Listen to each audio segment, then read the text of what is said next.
Hey, welcome to Radio Free Endor. My name is Jonathan, and joined today with me, of course, is Nikki. Hello. And our guest today is Nick from the Dorkdom and the Clonecast. Hello, everyone. And I figured we'd just go ahead and drop into some news. And of course, we'll start with StarWars.com news, the official news. First thing on the list is that on StarWars.com is that StarWars.com will no longer be around. That's kind of breaks my heart a little bit. You know, I mean, Me too. because I know it wasn't. I don't know. I guess it was a couple of years ago they completely redid StarWars.com. Yeah, they did, and they got rid of hyperspace, which really kind of ticked me off because I was like all over that area and paid all the money for the fan club and to be a part of hyperspace, and then it just went away. Yeah. And now StarWars.com is going away, and it makes me sad. Yeah, so I'm not quite familiar with. I mean, are either of you guys familiar with this Disney ID? I can't say that I. No. Okay, so it must. Okay, maybe is there some kind of perhaps there's some kind of like central like Disney site that I don't know if it'll allow you to access other kind of franchises and stuff. I'm not sure. It says you can register for it at StarWars.com still. Oh, okay. Yeah, it almost looks like it's like they're still going to have, the website. It's just that your ID, your log on, your whole identity on the site is being wiped out and they're going to start all over again. Is almost the way I'm kind of reading it. Yeah, it seems like we're having to just kind of start new accounts. Yeah. Yeah. Yeah, because I just started to log on it, and so I think, yeah, we're gonna have our StarWars.com accounts are gone. I haven't used that account in so long. Right. I don't even remember what it is anyway. Because once hyperspace went away, I kind of stopped going.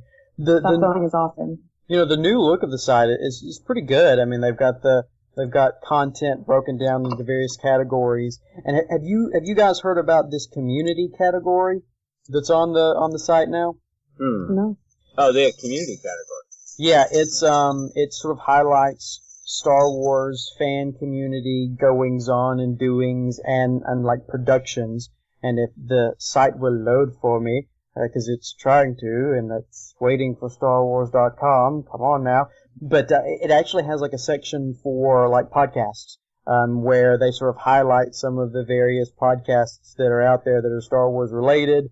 They have fan organizations, so like they've got links to like the 501st Legion and the Dark Empire and R2D2 Builders Club, and they've got links to blogs of all different kinds. Yeah. Oh, that's awesome. Fan collecting sites, Rancho Obi-Wan, Yak Face, Jedi Temple Archives, and then podcasts. And Radio Free Endor, nor the Rebels Cast are on there yet, but of course that will have to change. Right. Yes. Yeah, these are some of the super big ones. Oh, yeah. And I know that Jedi News, another fan site, also does stuff kind of like this. So who knows, maybe we'll eventually get our podcast posted on Jedi News. Yes. I'm sorry, I got all excited. Well, that would be cool if we can get some of our stuff on there, because it would open up to more audience and share the love. That's right. Of Star Wars that we all have. Yes. And we could feel love. People could love us.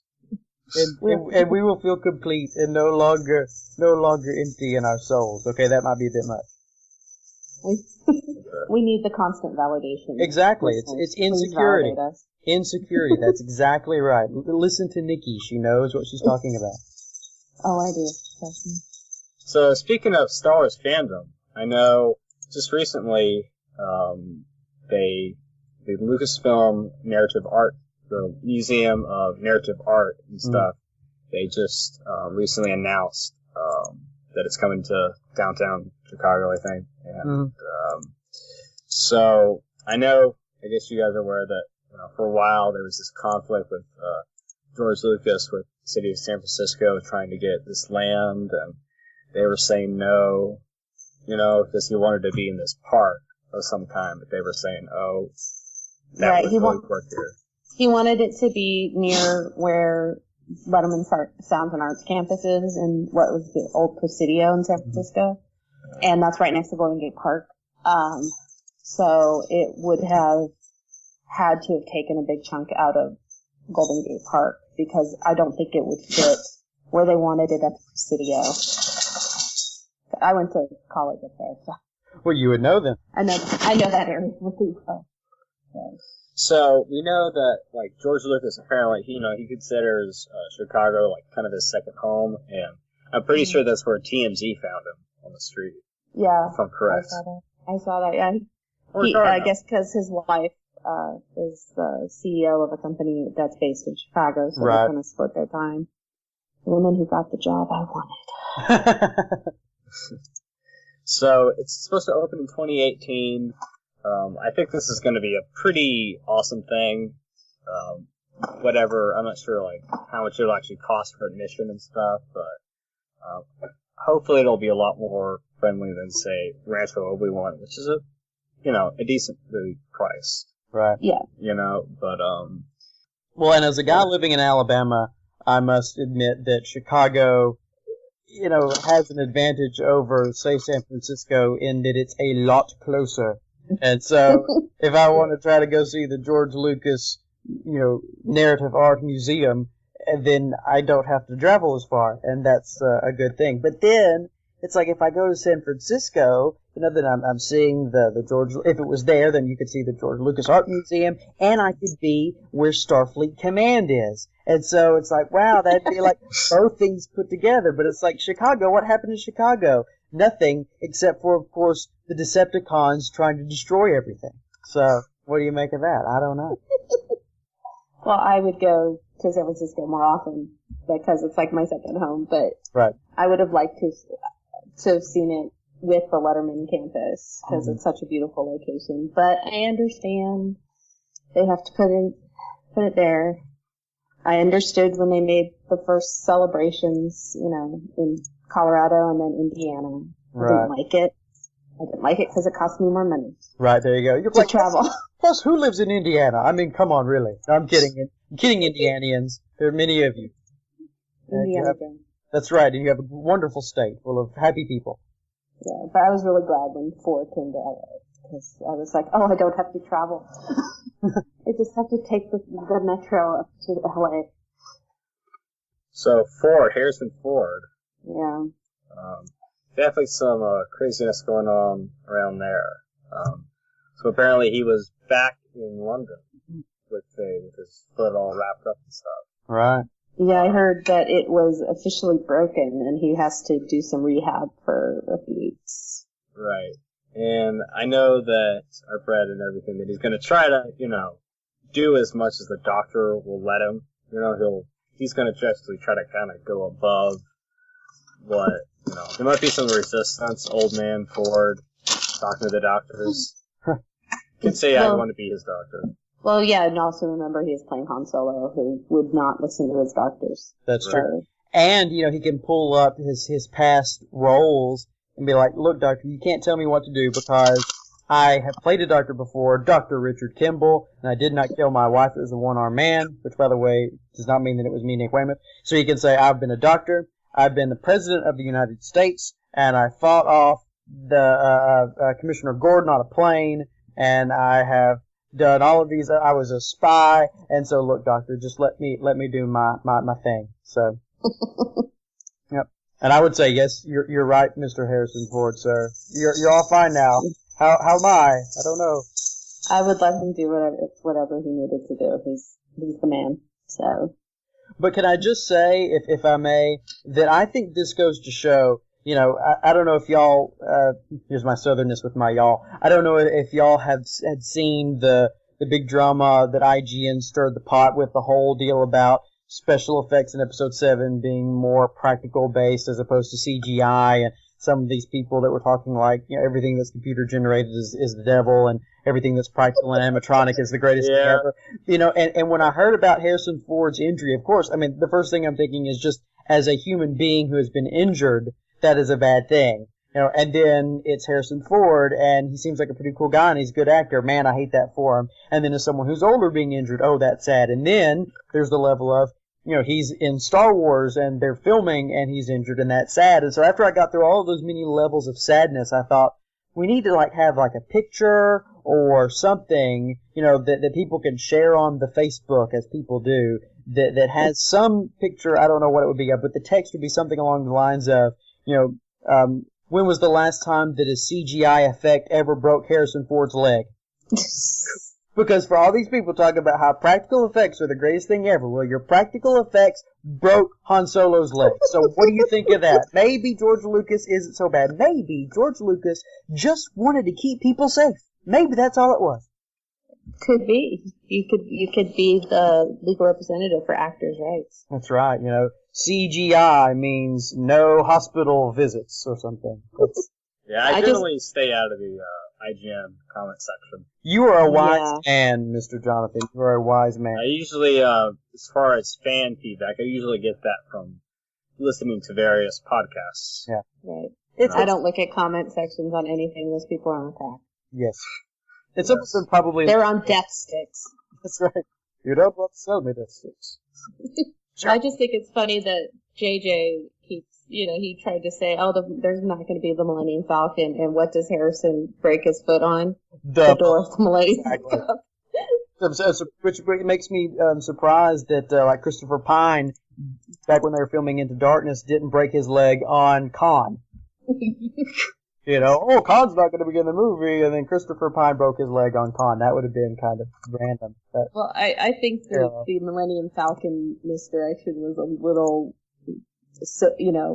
okay, I can kind of understand that, but denying Khan was just ridiculous. Let's not go down that road again. Yeah. Go ahead. I'm not even, I like those two movies, and that's about the depth of my affection for Star Trek. So. There you go. To me, I was not surprised by either. The fact that Khan was in Into Darkness is okay, yep, saw that one coming a mile away. But then with the Millennium Falcon, to me, it was just a foregone conclusion. I'm like, well, of course the Falcon will be in there. Got Han and Chewie, of course you're gonna have the Falcon. Yeah, but that's their car, man. I mean, you've got to have that. So it was interesting to me that some people were sort of wondering if it was going to happen, and I thought, well, maybe I'm just being overconfident, and then Harrison Ford had an injury, and it's like, well, okay, there you go. Yeah, JJ likes that little misdirection, but this was a little one. The other thing was a huge lie. Yeah. We shall see what JJ has to say for himself when episode 7 is released. Yes, indeed. So, Andy Serkis, he's been making the rounds around, including not just Star Wars, but also he was talking about helping Mark Ruffalo. Aside from Star Wars, he's also been talking about helping Mark Ruffalo with the Hulk, and he'll be part of the Avengers. I'm very excited. Because he is kind of the king of motion capture. I mean, I still don't know why he wasn't nominated for supporting actor for The Hobbit, because that really was him. I mean, yes, it's the character, but how much they put in of Andy into Gollum was just, I watched all the behind the scenes stuff. It was amazing. And I think he's a really great actor. He's obviously a really physical actor, and I look forward to him being in my second favorite franchise. Third favorite. As do I. I mean, as well as Caesar. And, yes. I'm definitely looking forward to the Planet of the Apes. Seeing him speak, definitely is something powerful. Because, while it is a lot of animation stuff, he definitely, Andy shines through. Yeah, he shines through. Yeah, definitely. He's got that gravitas that a lot of actors don't have, that his personality and his performance just, shines through all the makeup and the prosthetics. I kind of think of Christian Bale as Batman. He had that depth of character that he could push through the mask. And I think Andy is probably the best one at it, but, that's my biggest fear about Batman, the new Batman, is Ben Affleck can't do the Bat. I'm actually excited about the possibility, and I think that Affleck could be horrible at it, but I think he could also be wonderful at it. So he has a love of the character. Yeah, he does. He does. And the fact, I'd rather he directed it. Yeah, no, he would be a great director. But I figure, if nothing else, the fact that they're going for an older Batman, a different sort of take than what we've seen previously theatrically. I think that if they were trying to do like Christopher Nolan, kind of Christian Bale type Batman character with Affleck, I'd be like, ooh, I don't know about that. But given that he's going to be kind of different, then I think it could be interesting. But anyway, yeah, I agree with all of what y'all said, by the way, about Andy being awesome.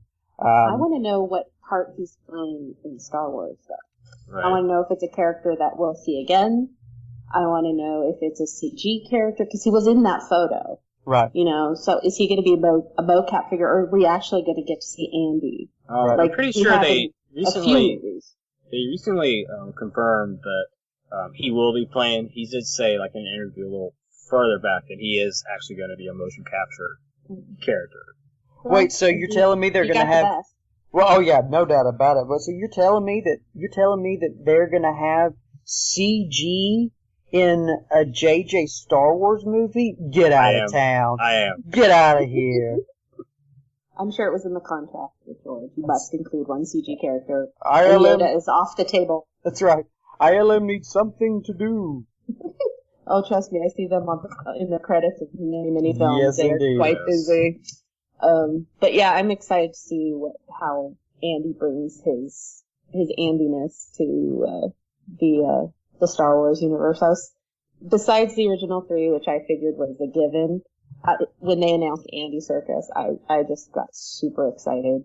I mean, everyone else, yay, good actor. Andy Serkis, oh my god, this is gonna be fantastic! No. Right. And he could be playing like a small kind of creature like Caesar, or he could be playing, it's still kind of surprising that he played King Kong. Right. Yeah. Someone that huge. Yeah, and one thing he said on one of the behind-the-scenes things on The Hobbit was his body is not exactly where it was 10 years ago. So I'm interested to see how much movement he's going to do, because he was really hurting working on The Hobbit, and he only shot for like 2 weeks. And I wonder what kind of exercises you do to keep your body in shape for mocap. I mean, what types of is it more like, would it be the yoga and the stretching and the flexibility and the bendiness?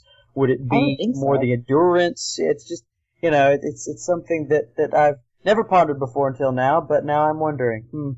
Well, if you think about like what setting they're in, like you have to think about, because they're not just redoing it on a green screen somewhere, they're actually on set. Right. In the environment, and they are acting with what is there, and the motion capture specialists have to, work with that. So it just depends on, I think, what the situation is, because like on Hobbit, it's all these rocks and all these caves, so he was like bashing his knees and all that.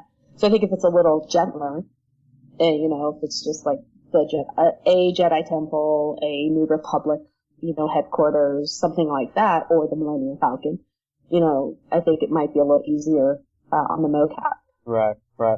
I agree, and I think also as far as the workout goes, I think it could also be, what kind of actual character is he going to be? Is he going to be a small guy, a teeny guy like Kong, or is he going to be someone huge?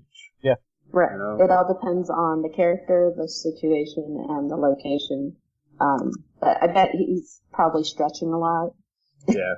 And lots of stretching and work, making sure he's got his knees in good shape. Right. But that is one of the magics of the whole idea of a motion capture character is that you can't have a normal human being playing someone that's small, or someone that's gigantic. The sky's really the limit. And so when you cast someone like Andy Serkis, it's like, well, okay, that doesn't really narrow it down in terms of what that character is going to be at all, because it can be any number of things. Right, he's the master of this, and he's also, I've seen him act just as himself, and he's really quite a good actor. So I'm really looking forward to seeing what voice he brings to it, and because he does such great voices, and just seeing how he's going to fit in, and if we get him for episode 8 and episode 9. Right.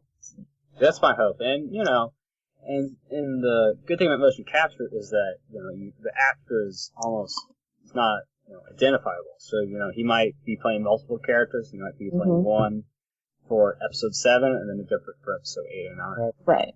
Right. And he's done that before. So it's like, you can do some pretty amazing things with the technology we have today. Especially if they get Weta Workshop to help them out with that stuff, because they're like the best in motion capture. I mean, they made Benedict Cumberbatch look like a dragon. So he was doing all that movement. So speaking of the episode 7 set, Kevin Smith. Yes. Of course, he signed a non-disclosure agreement. He doesn't. There's no way he's not going to blab. So, we did see a picture of him. Barely. If you look very closely, I wouldn't have known this until they actually said that he actually does have a little tear. Yeah. Oh, yeah. Going down his head. Yeah, he was quite overcome, and which I love, because he's such a fan, and he cried. He says he cried when he was on the set, because it was his first time on the set of a Star Wars movie. I mean, do you think it was just that he was on a set of a Star Wars movie, or do you think he actually saw a scene of a death? I think it was because he was there. I don't know if they would have shot a scene like that in front of someone who is well known for not being able to keep his mouth shut. Okay. I've met Kevin several times. He can't keep his mouth shut. I mean, in a good way. I mean, he was at the last celebration. That was his first celebration that he'd been to, and he did a Q&A. And boy, he will tell stories about everything, and there is no filter. But he's such a great storyteller. I mean, that's the evening with Kevin Smith's. You would think that idea of, okay, we're going to film a guy giving a lecture, it's not really a lecture, but he's going to be up in front of a bunch of people behind a podium, and he's going to talk, and we're going to film it. Well, how's that going to be interesting? But it's Kevin, and he does such a good job at telling stories, and he's so relatable, and he's so genuinely enthusiastic about whatever it is that he's talking about, that, I mean, and you can feel that, just by watching a video recording of it, that you're like, this is very fascinating stuff. So, yeah. He started doing them after, because his panels at San Diego Comic-Con were so huge. Right. I mean, I remember waiting like 15 hours to get into it one year, whereas the year before it only was a few hours, or I just walked in, so that's why he did it, is because he really enjoyed the question and answer format, and that's what he does. And I've seen him do it live at the cons, but also in theaters. I've seen him do it, and whatever, and they edit those, he can go on and on and on. Right. And like the stories he tells, I'm like, I'm surprised his wife hasn't divorced him. I'm surprised he hasn't been sued. But he's just such an amazing guy, and he's so fun that nobody can he's mad at him. He's just a lovable butterball, He is. I love that man in his hockey jerseys. Exactly. But I think that when you put someone like Kevin onto a set of something that was like his first huge fandom, you're gonna get some tears. Yeah. Yeah, it's a pretty powerful thing. I mean, even I might, you never know, I need to, I would. Kevin Smith, I mean. I would bawl like a little baby if I got to be on the set of Star Wars. I would absolutely just fall to the ground and just weep out of happiness. I would be unintelligible. You wouldn't be able to understand me, which some people probably already can. Blah, blah, blah, blah, blah. Oh, that poor little boy. He must be happy to be. He's special. So, I would translate, please. Exactly. Does someone think I was a Make-A-Wish kid. That's right. Does someone speak special kid language? I do. I'm a special kid. Yeah, come here. I'll help you. Okay, thank you. He says he's very excited to be here, and he wants to be in the movie. And that if he's not in the movie, he's going to cry. Sad tears. So, you better give him a part. He already looks like an alien. Children tell him this all the time. So let him be an alien. Because kids do. The kids tell me that. Like, you look like an alien. And I'm always like, yeah, well, cool, thanks. Well, sometime I ought to tell a kid, how did you know? Or something like that, But I'm not going to do that. But yeah, Kevin Smith said that the Force is with this movie is the only thing I found where he actually says anything about sort of not just being on set, but the movie itself. So, make of that, I guess, what we will. I think he was probably told some things. I think JJ probably, the Brotherhood of Directors, probably shared some things, and maybe he got to see a couple scenes shot. it's the perfect little spy to send into a Star Wars set. It would be Kevin. So I'm looking forward to everything he has to say, because I know he's not done talking about it. Yeah. And I like the fact that Kevin is not someone that loved the original trilogy and hated the prequels. Because people of sort of mine / his generation, I mean, he's a little bit older than me, but, sometimes that happens. And so if someone that loved the originals, hated the prequels, was like, oh, I'm excited about this movie, I'd be like, well, what does that mean for half the saga? But, I mean, I remember Kevin's review for episode 2 was one of, I thought, the only sort of big reviews out there that got the point of the Anakin and Padme love story. That it's supposed to be awkward. Anakin's never had a girlfriend. Padme's been in politics all her life and hasn't had much in the way of relationships. These are two people that grew up not really having that kind of connection with anybody, and they have it, but they don't know what to do with it. It's supposed to be awkward. Right. And he got it, and a lot of people didn't. Yeah, I spent a lot of time, because I'm a little younger. I'm younger than Kevin, but I'm of the original trilogy generation. I saw Empire in the theater. Nice. When I was little. I was, I had people coming up to me after each of the prequels criticizing it to me like I had something to do with it. I was like, I didn't make the movie. Don't complain about it to me. Don't take something that I love, and I love the prequels. And I acknowledge their faults. There's faults in the originals. Right. But this is a saga that I love. Why are you complaining about it to me? You know I'm just going to defend it. Right. But people would come to me and I had some kind of conduit to George Lucas. I'm like, I wish I had a conduit to George Lucas. But when I would talk to them and I'd say, okay, what is your real problem with the prequels? And they would bring up, oh, well, I wanted this and I wanted that and I wanted this. I said, when were you ever promised those things? Right. Yeah, I think we were promised Star Wars. Some of those instances where fans believe they deserve something. Right. And I went in going, I was promised a Star Wars film. I want to see a Star Wars film. I want to see lightsabers. I want to see starships. I want to see outer space. I want to see aliens. And I want to see some cheesy dialogue. And I got that. Yep. In every single one of them, I got exactly what I wanted and then some. I didn't expect anything above what I was told. And I have things that I can criticize about them. But for the most part, I love each story. I love the characters. I love the plot. I thought, especially Revenge of the Sith, was just amazing. Oh, yes. That's my second favorite of all of the Star Wars films. I mean, Empire and then Revenge of the Sith. Because they're both so dark. And I love that when George goes dark. But it's like, sometimes you can't talk to people who hated the prequels because they just write off, you're just a Star Wars fan. Well, yeah, I'm a Star Wars fan. What's your point? Yeah. Why? So you're telling me, you're having a diatribe at me about how much you hated the prequels and how it's ruined Star Wars for you. Well, not George Lucas's fault. Yeah. Your fault for having expectations that weren't going to get met, because there's no way he could have met everybody's expectations. No. Yeah, we all hated Jar Jar. Big effing deal. I love Jar Jar. He wasn't in the movie enough to bother me. Everyone's like, he overwhelmed it. I was like, no. He wasn't in it enough to bother me. He was there for the kids. He was there to make it Phantom Menace a kids' film.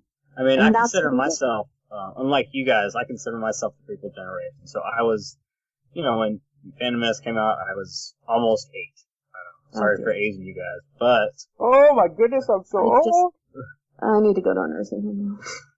So, for me, it was just kind of like, I didn't realize that people have problems with Jar Jar and all that stuff until much later when I started, listening to podcasts and, reading stuff online, talking to other people critically. And you're like, who are all these old grumpy people on the internet that hate Jar Jar? Yes. Yeah. I was so glad I was I'm not a computer person, because I would have just become so angry by all the stuff that I heard about going online about, hating on the prequels. I will say I do own the Phantom Edit because it's Star Wars and I had to. I didn't know you could buy it. I thought it was just... It's a bootleg, yeah. Oh. It's on VHS too, so it's like, that's how long ago this was. But, you know what? It doesn't change it that much. So I know everybody's like, oh, the Phantom Menace. Yeah, it's good, but it just takes out Jar Jar and silences, Jake Lloyd a little bit. But, which is fine. He's a lovely young man. I've met him at a couple of celebrations, so. And I know he does not like the prequels. Jake Lloyd. He's kind of okay with it just because he's, Yeah. He goes and he does the signings and the photos and, it's making him money, so. Right. It's keeping his name out there. It's keeping him somewhat relevant, so. But he's quite a nice young man. Just don't call me Annie. Oh yeah, that would be bad for him, definitely. Yeah, because somebody in mine, I don't pay for photos or autographs, but I just go and I meet them. And we actually met him in a restaurant, and the waiter brought him over because he's like, there's 3 girls who were at celebration, and I thought it'd be nice if you come over. They don't know I'm asking. He came over and was very kind, and so one of the girls called him Annie. Ooh. And I just froze. I was like, and I think, pretty sure I said it out loud and very loud. Don't call him Annie. Yeah. And he just kind of laughed and says, I'm kind of used to it, but yeah, thank you. She was mortified. She did not realize she had actually called him. Right. Just because she panicking. So I'm sure she met Hayden. It would be the same thing. Right. Yeah. I mean, I've heard people who, not such pleasant stories, of at some kind of party or something. I heard a 501st thing where, Kyle Newman or was it Brian Young that was talking, and Jake Lloyd kind of just kind of annoyed. You like the Phantom Menace? It's just kind of and I guess I just figured when stars they've kind of gone away from their movie, and he's not really in the industry anymore. Right, he's kind of gone from Hollywood. And I think that's definitely a tight, a small line you have to walk when you talk about your movies. Right. I mean, I know Liam Neeson has said things too, but it's always been, rumors that he said things about Phantom Menace. He said something to Harrison Ford about it, and then he said something to somebody else about how Harrison Ford had commented on that, I saw you were in the first one, and Liam was like, yeah, I was. Felt like begrudgingly, and they both acknowledged that they didn't think it was a very good film, and I was like, I heard this, and I'm like, well, if I don't hear it from their mouths, I don't believe it. Right. But, Liam did come back for Clone Wars to do the voice of Ghosty Qui-Gon, so. Yeah, I think I think they all still have a good relationship with George and with the company and with it as a whole, and I think even Harrison has come around a lot, especially since he now has his son with Callista is now 13, and he is a Star Wars fan. So yeah. I think he's realized that Star Wars did play, and he always has acknowledged the huge role it played in his career. I mean, without Star Wars, he probably wouldn't have been Indiana Jones. Well, we know he wouldn't have been, and he wouldn't have this amazing career. Yeah. But I think he just didn't want to talk about it all the time because people are so rabid about Star Wars, myself included.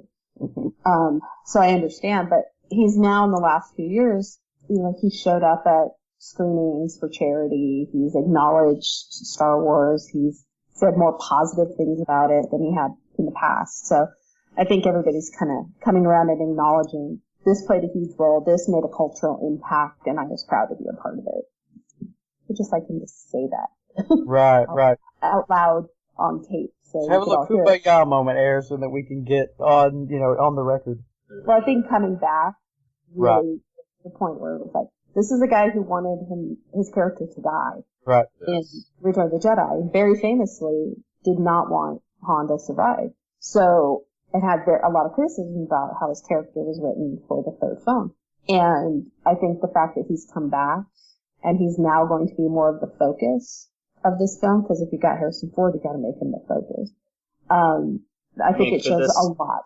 I mean, could this be his, going out with the Blaze of Glory?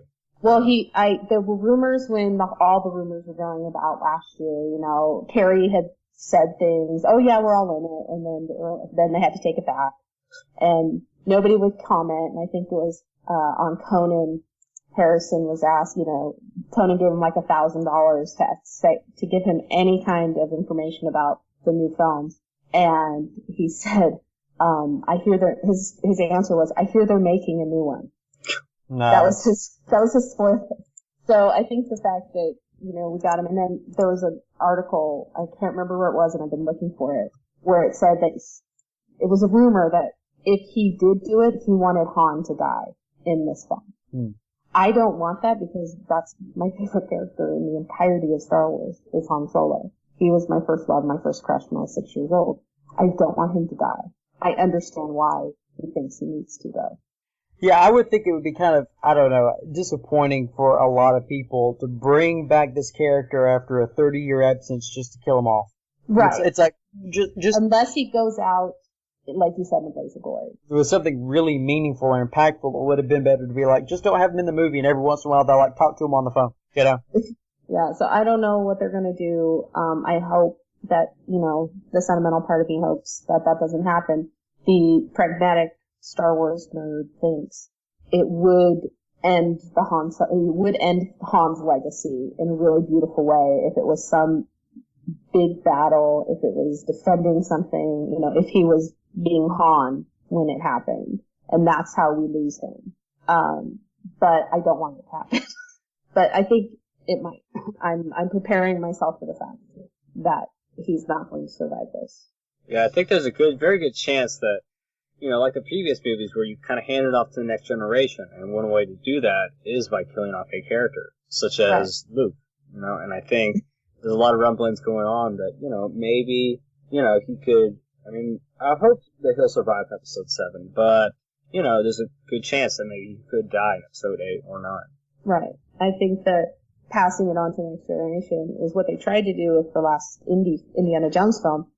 But I really think that this is kind of what JJ's starting. I think this is what George wanted was it's time to use the original trio to usher in the new Star Wars. Nick, do you have any predictions or either you predictions about who's going to die? Well, I do agree that the motif that we've seen in the film so far is that somebody's going to die. And there is some sense very much to the idea of it being Han. I'm kind of like you, Nikki, in that I don't want it to be him. And if it does have to be him, I don't want it to be in episode 7. Maybe let that be part of the darkness that is episode 8. That is the middle act of that new film series. So maybe put it in there. But then, sometimes Star Wars zigs where you think it will zag, and maybe it won't be Han that dies. Now, I think it's more likely to be Han than Luke, but maybe it's kind of like at the end of Jedi. Except for the Emperor, nobody buys it. Han survives, Leia survives, Luke survives, Lando survives, Nia Nub survives, Wedge survives. Everybody makes it. Well, so we lost two Ewoks though. That is true, and that moment that was sad. I don't care what anybody says. That was sad. I love Ewoks. I did too. I don't get the hate. I don't either. They're supposed to be little Wookiees in the world. Exactly.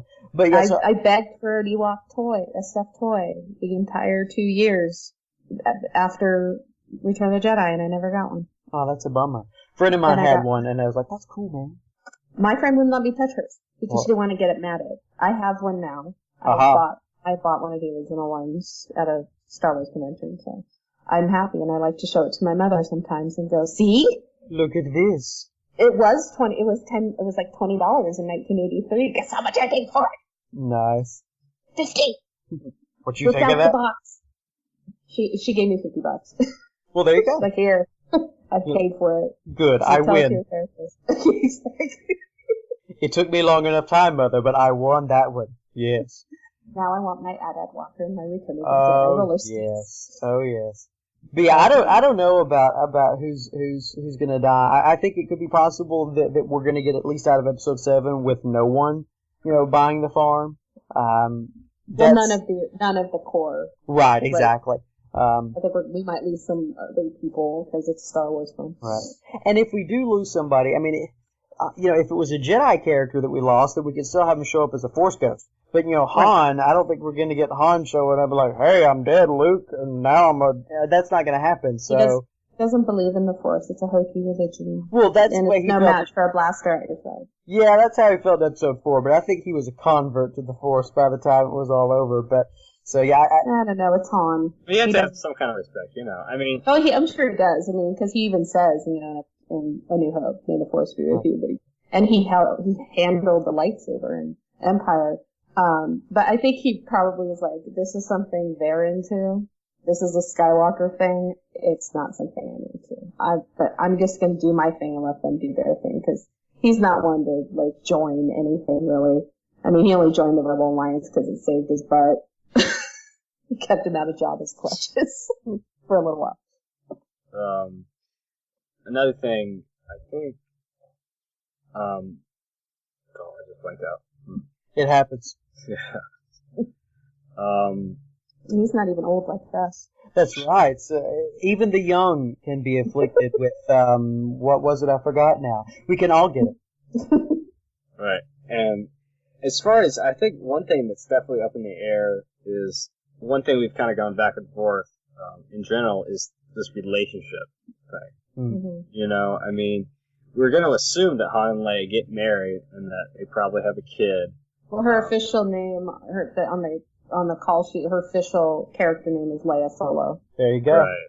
So the question is that, in Return of the Jedi, Luke told her that, you'll learn to use it too. So, in this kind of case, is it going to be allowed for a Jedi to get married to someone? Well, even in the expanded universe, she doesn't become a Jedi. She starts training, and she can use a lightsaber and she can use the Force in some ways, but she doesn't go full Jedi.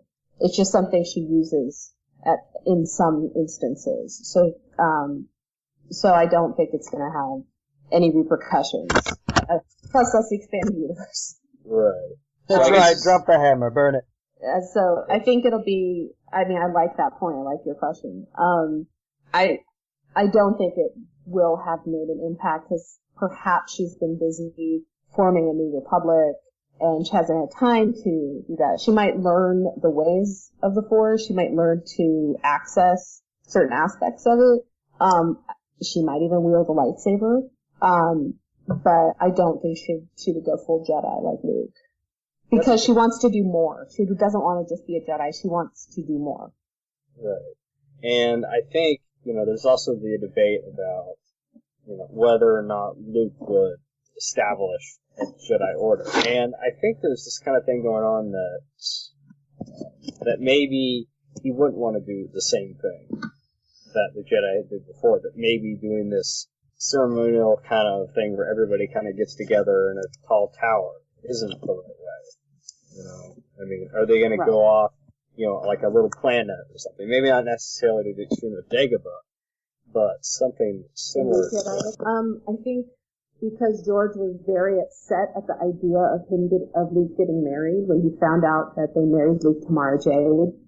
His first comment, I think, was who? And Luke can't get married. Jedi don't do that. So I think they're going to, at least, I believe that because you've got Lawrence Kasdan and JJ writing this, they're going to respect the history. And George is a consultant. So I think that probably Luke, if he has gone full Jedi, will, and is training other young Jedi, I think that he won't be married. I think that they'll stick with George's vision of, what the Jedi are supposed to be. But it's very possible that Luke even though I don't believe he's the last one, I don't believe there's only him, after Return of the Jedi, I think that it's possible, and I don't mind if that happens. I would be okay with that. Yes. Yeah, same here. I think, one thing we just have to figure out is that, Obi-Wan and Yoda told Luke, don't go, to save your friends, Mm-hmm. And I think they were kind of sticking with this old way, quote unquote, of you can't worry about attachments. So the question is how is Luke going to fit his own beliefs along with the old Jedi ways? He's got to come up with something. We don't want the same thing to happen again. Not necessarily by the Sith, but any kind of. I think that's an excellent observation. I had not even thought of that. You're right. He's got to meld the old with the new. Because Luke he was too old when he became a Jedi. He hadn't been raised in the temple like all the other Jedi had. So there's going to be differences. He has anger, he has fear, he has attachments. So he's gonna be a whole new kind of Jedi. You just totally blew my mind there. You're gonna see a whole new kind of Jedi. He's not gonna be like Obi-Wan. Right. So maybe onto something else a little lighter, unless, Nick, you want to say anything else. Well, kind of going with what you were saying, Jonathan, about, him, Obi-Wan and Yoda tell him don't go, and he goes. I mean, the attachment to his father is what caused him to save his father. So their whole idea of don't be attached, if Luke had followed that, then Anakin would have never returned. He never would have brought balance to the Force. So I think that just looking at it from Luke's perspective, that moment when he's like, I reached out in love to my father and I took a risk. I put myself in danger of falling to the dark side, and I put, I'm endangering the mission I shouldn't have come, but I did, and it worked. Maybe attachment isn't something we need to be completely afraid of. I think just that for him would make him at least ponder going in a different direction. So I'm with y'all on this. I think that part of that everything that Jedi did in the prequels is not supposed to be taken as the best decision they could have made. I think we're supposed to see those characters as noble characters, as virtuous characters, probably the most virtuous characters around during the time of the prequels, but they still made mistakes, and they got caught up in with the machinations of the Sith, and this fear of attachment, and this being involved in politics and government sort of were things that ended up getting them in trouble. And so maybe Luke will blaze a different path. And it almost seems like the prequels sort of are partially showing us that even these good characters maybe are slightly off balance in terms of how much they emphasize one ideal compared to others. So I don't know. It's going to be interesting to see sort of where the Jedi are by the time we get to Episode 7, how many of them there are, where they're based, if they're even based in one place, how they're organized, if they're even organized. I think it's going to be, it's totally wide open, and I think it's going to be interesting to see where it goes. And I really don't think we're going to get, another Jedi temple on Coruscant or, wherever it may be, that sort of the way the EU presented it, because I think George probably had something different in mind, but you never know. I totally agree, and I think that you're absolutely right about the Jedi. They were flawed. They're held up to be this ideal, but even they recognize their flaws. Right. So I think while they purported, like, everybody thought of them as these perfect beings, that they really weren't, because nobody's perfect. Right. And they use the Force in their own ways, and yeah, they could be manipulative. They could be harsh. I mean, they weren't all sweetness and candy. Right. And Mace Windu's on the council. I mean, come on, it's not going to be all sunshine and roses. Right. With Samuel L. Jackson. Mm-hmm.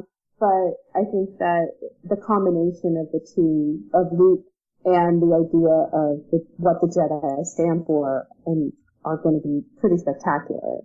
Now that that's in my head, Jonathan, thank you so much. Now I'm going to perseverate on that for like hours.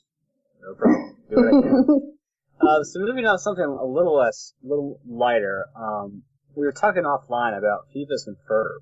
Mm-hmm. This new trailer for yet another Star Wars parody, which George Lucas has gone on record that he's a fan of. Yeah, he likes Phineas and Ferb I've heard him say that, and I love it too, so I'm excited. So what do you guys think of, They did a great job with the Avengers. Yeah, that's what I was about to say too. The Avengers thing last summer was really clever and well done, and it poked fun at, but also played with in I think a loving way, the whole mythos of the Avengers. So I expect nothing less than brilliance from this one too. Well, I love that about the show as a whole. I mean, I watch it every time it's on, because it is clever, and we're not used, over here at least in the States, we're not used to that kind of smart, clever show for children. Right. This is, I mean, I watch it with my nephew, and there's some of it, I'm laughing at things he doesn't understand. Right. Because the jokes they sometimes skew more adult. Well, there was the other day, we were flipping through the TV and one episode was on and they were doing a reference to Shawshank Redemption. I mean, they had, it's like, kids are not going to know what that is, but I mean, I immediately recognized the Morgan Freeman sound alike. It's like that, they're doing Shawshank. That's wonderful. That's a great episode, too. So I think it's like such a great way to bring the kids who do watch that into it, because you know you're going to get Star Wars fans anyway. But it's also bringing it to a new generation. Right. I mean, I got my nephew started on the Clone Wars. He's almost 9. So I got him started on the Clone Wars, I think, episode when he was 3. Mm-hmm. When he was like 3 or 4 years old. And I made him watch the original Clone Wars animated series with the one that, what's his face did from Samurai Jack. Mm. And he loved it. And then we watched, every week we would watch, the Clone Wars, and he loves Captain Rex. It's his favorite guy, even today. So I think Phineas and Ferb is going to bring Star Wars to a new audience, and I also think it's going to bring, it's also going to entertain those of us who are more entrenched in the Star Wars universe, because it's such a great show, and what they do is so unique with that show. And I love the fact that the show is, especially with Phineas and Ferb themselves, mm-hmm. they're such, I don't know what the best way to put it, good people. I mean, that's not the most eloquent way to put it, but I mean, there's one, early on when I was kind of starting to watch it a little bit more, and there was something where, Candace was upset at Phineas and Ferb, and Phineas said something, I forgot the exact this premise or setup of what was going on, but she was mad and she thought that he was trying to mess with her, but he was genuinely excited that she was going to get to do something fun or something like that. Right.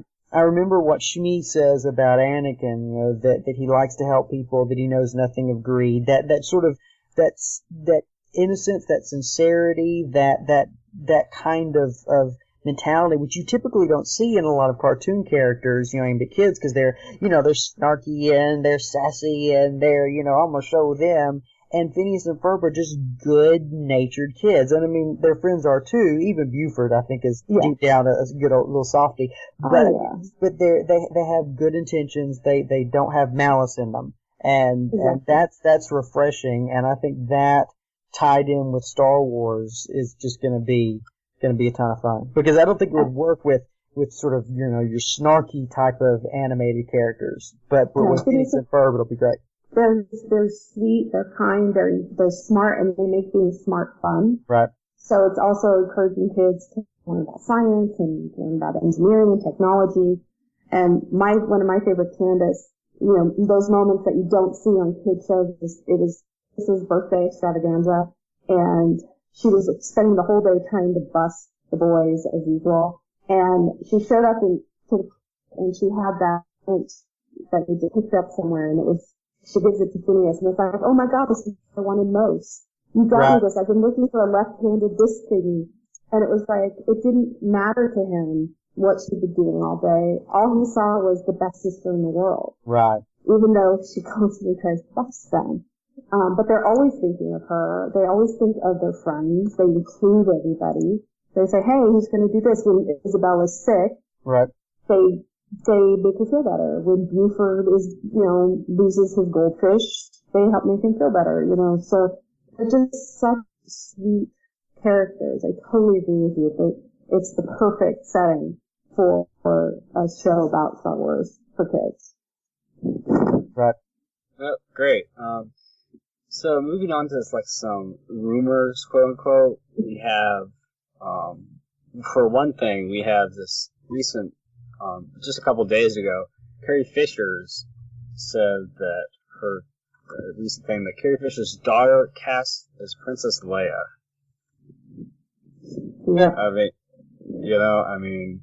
So are we thinking that maybe, is this just kind of a joke, or is this really like a thing where it might be some kind of flashback or a spin-off of some kind? According to the article that was in the New Zealand newspaper, she's playing Princess Leia in flashbacks. So when we meet Princess Leia, she's about 18 in A New Hope. That's kind of been established in the timelines. So even though her daughter's older than that, she looks young enough to play like a 16-year-old Leia, and she looks a lot like Carrie, like a young Carrie. So I think it's a great. I mean, if you've got someone who can play young Princess Leia, go for it. And she's connected to the saga. I'm all for it. If it's a rumor, I'm very sad that it's not going to happen. If it's going to happen, kind of excited to see where they're going with showing us flashbacks of younger versions. Well, and that's the thing, the film student in me, is sitting here saying, we've never seen flashbacks in Star Wars before, so what is the sort of the visual grammar of that going to be? I mean, I remember in episode 3, it was a new thing to see Anakin's dreams, that little bit that we saw, and they even talked about that in one of the behind the scenes things, or I forgot if it was on the DVD Blu-ray or something like that, but about how we haven't seen this before, and so how do you convey that in Star Wars visual terms? And so I'm just sitting here thinking, wow, we've never done flashbacks before. How's that going to work? I mean, I know that flashbacks are something that, of course, are used in lots of places, and something that's JJ related often has like flashbacks within flashbacks about flashbacks of this other flashback that happened. It's all within a frame story of a flashback, but this is new to Star Wars. So like I say, I'm just kind of like, well, how's that going to look? I mean, is it just going to kind of be a wavy dissolve? Is it going to have some kind of haze? Like they put the what's on the lens, and how's that going to look? Like Wayne's World. Yeah, exactly. Is it going to be that sort of thing, or like in Tron Legacy, how the flashbacks all sort of look like video playback? Right. Is it going to? Obviously, it's not going to be that, but I mean, what's the style going to be to show that this is a flashback? So just again, the film critic, films was a critical studies in film and television degree. Part of me is going, ooh, I wonder how they're going to do that. So that'll be interesting if it happens. It also could be like a reason why it won't happen is because it's never been done in Star Wars. So how are we going to approach this? Right. This is not a part of. We can't do a Family Guy flashback. Yeah. Kind of thing. Yeah.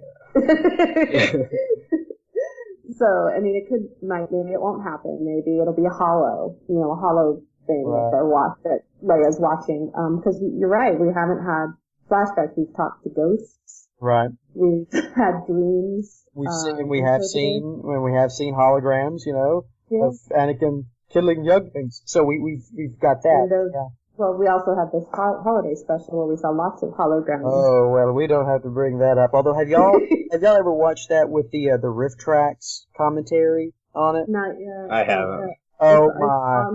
It's on my list because I'm a huge Riff Tracks fan. But they did a very good job. I think that was an early one, so I think it might just be Mike. I don't think Bill and Kevin are on it. Or maybe Kevin. I think it's all. Is it all of them? Okay. Because the three of them made Riff Tracks together. So. Yeah, but like some of the early ones, the first ones they did were just Mike, but then Bill and Kevin came on pretty quick, and I know that some of them they redid. The ones that Mike had done by himself and added them in. But yeah, I want to say you're right that there were multiple. But anyway, it is very good. I mean, it takes the Star Wars Holiday Special, which is very surreal, and makes it feel more grounded. It's like, okay, I've got Mike and the bots, watching it, making fun of it, so now it feels not so strange. But it's I have not heard it been described that way. I just want to hear them say Wookiee porn. Yeah, I'm pretty sure they do. That's what I heard. Yeah, they definitely make note of what appears to be that. Yeah. What Itchy is watching. Yes, indeed. It's a fantastically bad TV show. There's a reason why it was only aired once. Right. George said, if it has to air, just make it be once. And then he disavows any knowledge of it. I know another thing we have is Tamora Morrison, who played Jango Fett, as well as voiced other Boba Fett and Jango Fett games. And the clone. And there's an article recently from the New Zealand Herald? Yeah, New Zealand Herald. So this is another article around that same time that was just released So it's July 4th. Oh, so this is today. It's already, yeah. It's July, okay. How are they doing that from the future? That doesn't make any sense. See, you have to go to New Zealand to live in the future. Exactly. Right. That's what they're like. Hey, look, Wes, we're in the future. What do you think about that? Hey. Sorry, Middle Earth is in the future. That's what we've learned today. That's good. So here is a tentative schedule of Hasbro's toys. So this year, Rebels, and we've already seen some leaked kind of pictures of various kind of models for the Rebels toys. Mm-hmm. And then Episode 7. Then we have the Boba Fett. Then 8. And then Solo in 2019. And then Episode 9. And then Red 5 in 2020. Yeah, but according to that article, it's a leaked memo. Right, and even more since New Zealand-based agents said this is nothing to confirm at this stage. Yeah, that's interesting. So I'm hoping for the Boba Fett film because he's my number 2. I'm very attached to Jeremy Bullock though. I do love Tamura, and I know why they had to go younger with Boba. I just hope Jeremy, who is a fellow member of the 501st, and I know him personally, I hope that he's a part of it. Right, and John Schnipp, he was a director of Apocalypse. This was, not recent, but it was a little farther back. He was saying that he's done a lot of talk about it, but he's saying that a pre-production is already underway. Mm-hmm. I hope so. I think Boba Fett is a character we need to know more about, and maybe I'm biased because, I so love that character. So I'm really hoping he gets a solo film. I want a young Han Solo, like a teenage Han Solo film, and then maybe a young, the Red 5 film sounds really cool to me. They all sound cool to me, I'm gonna say. So my question about the Boba Fett film would be, so are we talking pre-Return of the Jedi, or are we saying that he survived the Sarlacc pit? Because, Lucas is, I think his official policy, quote unquote, has been Boba Fett died, in the Sarlacc. So, and I would. He only came back in the comics, so then because I have that issue too. It was one of the comics that he escaped the Sarlacc. Right. So now that doesn't exist. Yeah. George, I think everybody I've read and talked to about it, we believe it's going to take place before A New Hope, or maybe concurrently. Right. I would be maybe good at the with same that. time as A New Hope. Right. I would be But good a with that. different timeline. I would love to see his homeworld. I would love to see more Mandalorians. I want to go to Concord Dawn.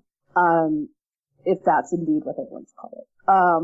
So maybe it's just part of me because I have a thing for, I'm learning Mandela. I really want them to show Boba Fett's history, what happened between losing his father and Empire Strikes Back. Right. Even though in the special edition of A New Hope we do see him briefly. But I really want to know what is going on since we don't have the EU to look at anymore. Right.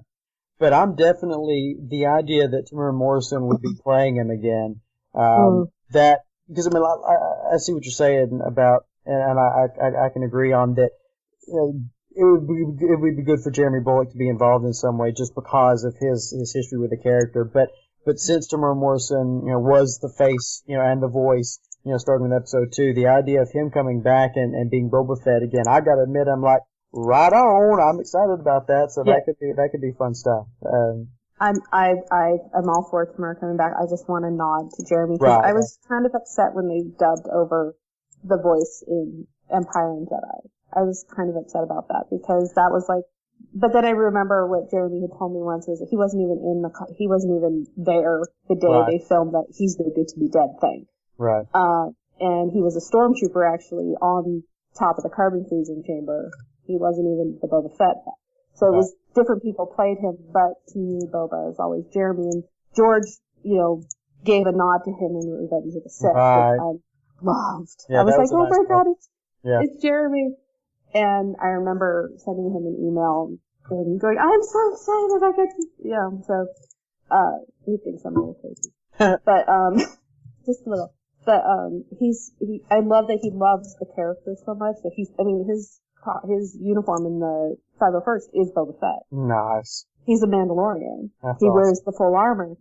And I still want to, I'm in process of joining the Mando Mercs, so I'm like, there's so much respect for him and for how much he just embraces Star Wars that I hope they give him a shout out or give him a cameo or something where you say, oh my god, it's him. Right. Oh my god, look, it's the real Boba Fett. But I would also like to see Daniel Logan get some attention. Definitely, most definitely. I think maybe if he could play Boba at the beginning of the film, right, and then watch him progress into tomorrow, because he's of the right age now, but I think he's in his early 20s now, and he's such a great guy, and he's such a good little actor. I'm still thinking of him as Little Boba. Yeah. I've met him in person.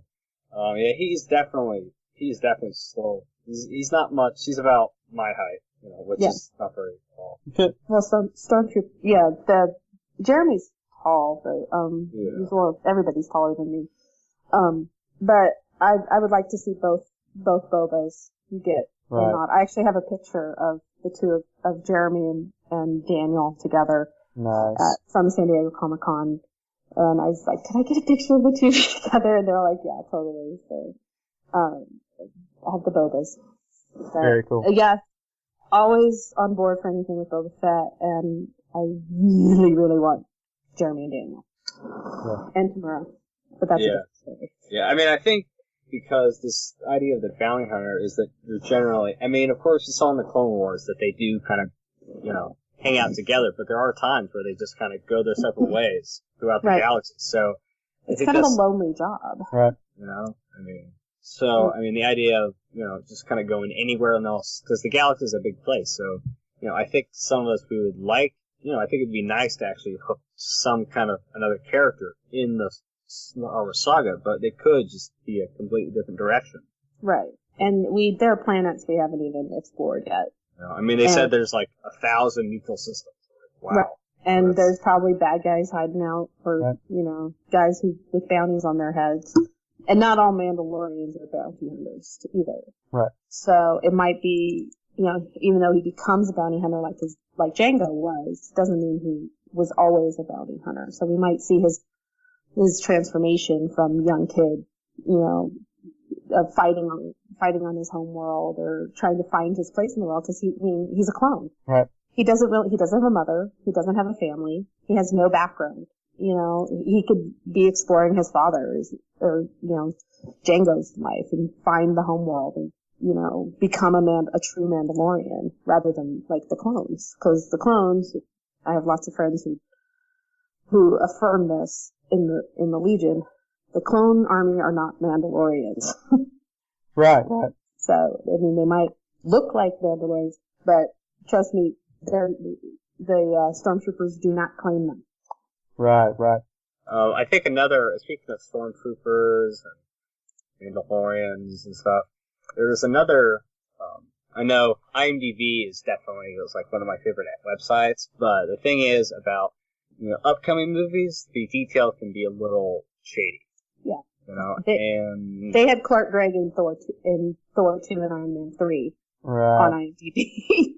So right now, I think, on July 2nd, there's an article that, there's going to be pirates and flamethrower stormtrooper. And if you go to the link, it's not there anymore. So I'm going to guess that someone was told to take it down or something. But the idea that, Side Cussman, he's not a big star, but he does have some credits. And they're thinking that, he might be a pirate pilot. So we're going to maybe have pirates of some kind. Well, Han was first described as kind of a pirate. So, he's a smuggler. That's what pirates basically were. They were plunderers and smugglers. So, it's not out of the realm of possibility. I would love to see a flamethrower stormtrooper. I think it's interesting that they're calling them stormtroopers and that we still have them. Right. Does this mean they've joined are they stormtroopers for the New Republic? Or is there an uprising of trying to take over? Personally, I think it's going to be, the original stormtroopers who are, actually going to be, part of this, because we're still not quite sure, like, what the state of the galaxy is going to be. Right. After 30 years. You would think, after 30 years, it would be settled down, but, you know, a galaxy is a big place. I mean, it's a lot to do. Yeah, I heard this on another podcast. They were saying how, like, that it's so big that some things would just take a while to process. Right. Like something like Coruscant, it's like we try to think compared to our own history, but with our own history, it's only one planet, and that I think there's any kind of ways to go, but I think, we're going to have there's going to still be some kind of resistance, and, this time the stormtroopers are the rebels. Right. They're the rebel scum. I think you bring up an excellent point. I mean, who knows how fast the news of the fall of Coruscant and the fall of the Empire, how fast that news traveled. I mean, there might be systems that never even knew they were a part of an empire. I mean, there's the universe and the galaxy of Star Wars is so huge. I mean, there's people who might not even know the Emperor's dead. I mean, we have the HoloNet, but how, it's not like it can go to every system. So it's really interesting because how long does it take a galactic republic to reform? Right, exactly. I mean, you're going to have people from, star systems that are just going to come in and try to take over because after the events of Revenge of the Sith, or Return of the Jedi, it's weak. There is no government. Right. So it leaves it open to anything. I mean, the potential is, Leia, I've said it before, Leia might not be the leader of the New Republic. Leia might be a part of it. Maybe there's not even a New Republic. Maybe they're all, like, being brought back together for some reason. Maybe she and Han were raising kids, smuggling, and trying to bring some justice to the rest of the galaxy. So we don't really know, and that's kind of exciting. Mm-hmm. To know what's going on. So I hadn't really thought of that before either. It's like, so thank you, Jonathan, because now I'm thinking about that. The potential for what can happen is just enormous. I mean, there's so many possibilities. Well, we have, I think, one or two more news stories, and then I think we can wrap this thing up. Okay. For one, for a while ever since Disney bought Lucasfilm, there have been these rumblings about the Star Wars land or Star Wars Park. Well, they eventually confirmed that there is like a Star Wars land in progress, but just on July 2nd, we did hear that it's likely to be delayed, according to perhaps one of the least likely, I mean, it's not like Latino Review where, it's a good chance it's true, it's a good chance it's not. I mean, this is a blog spot. This article has no source. Yeah. So it just seems like this person might have just heard it from someone else who heard it from someone else. So, I mean, I think with so much going on that this kind of delay is not really, not surprising if it is true. Well, it's something that Disney has been talking about for a while, too, is doing a Star Wars area in one of the parks. And it makes sense if you're going to do it in Florida that you do it at Hollywood Studios because that's where Star Tours is. And they have some of the vehicles there on the studio tour you can take. And they also have a hollow chess board table. What I heard was that they might take out the American Idol thing, and I'm all for that, because it's just a big waste of space. Every time I pass it, it's just like, no, this needs to be something else. I would love it to be true. I would love there to be a Star Wars land. When I first heard, I've been hearing about it for years and years, but then I thought, what's going to happen to the one at Legoland now that Disney owns Star Wars? Right. But, they've still I was there. Yeah. I was there with my garrison when that thing opened, so. Disney now owns Star Wars, and not that Legoland, and no offense to anybody who loves going there, there are parts of it that are really fun. It's not really for adults.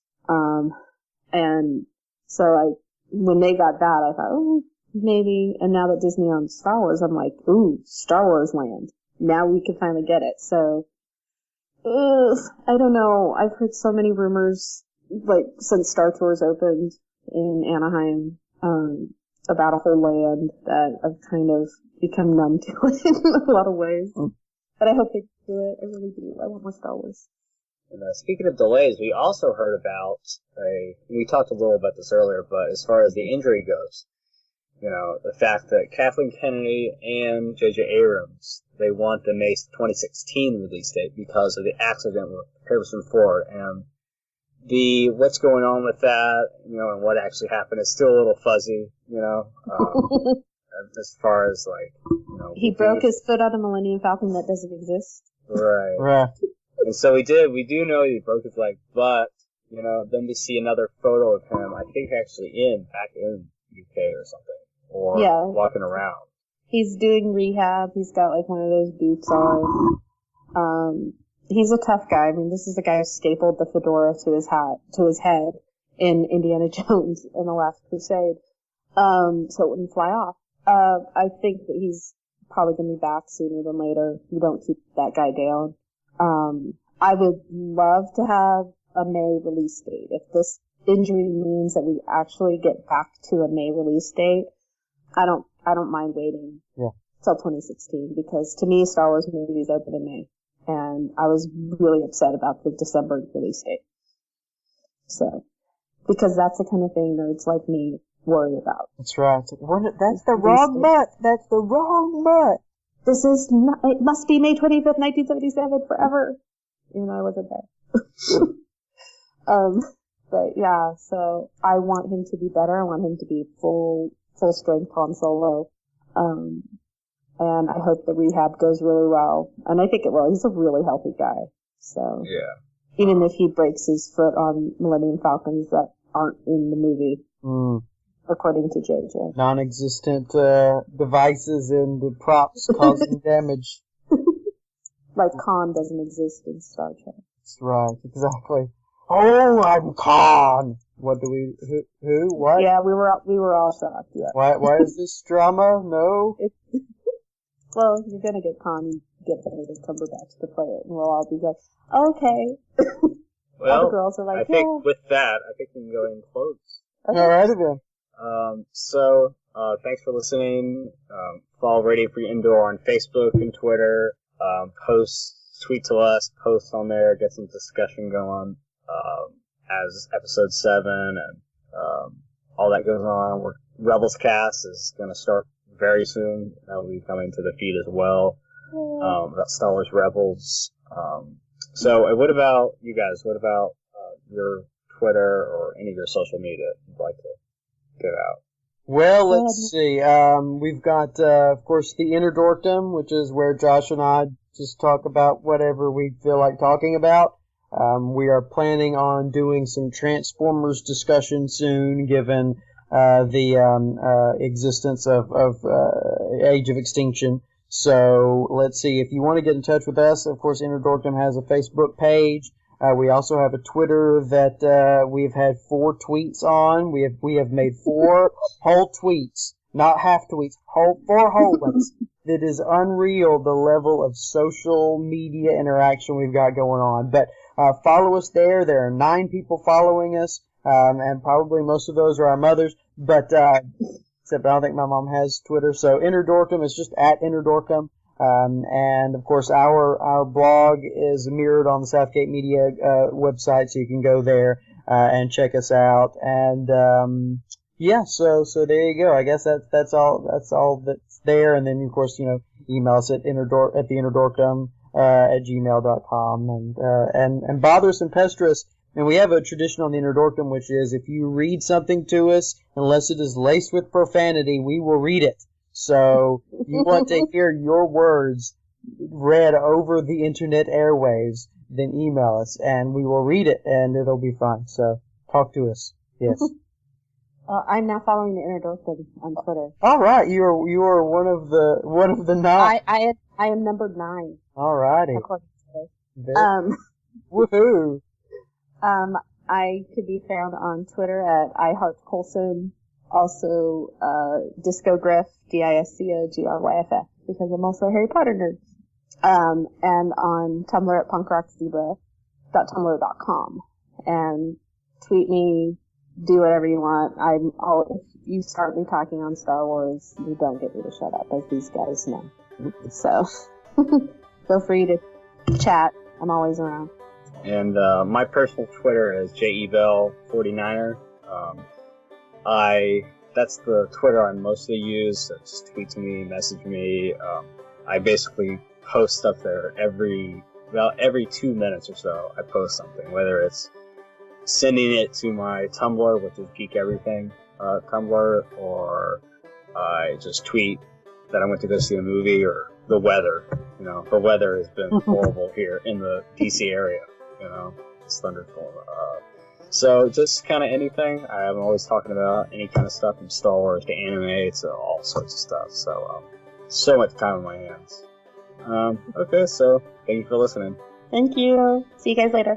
Bye now.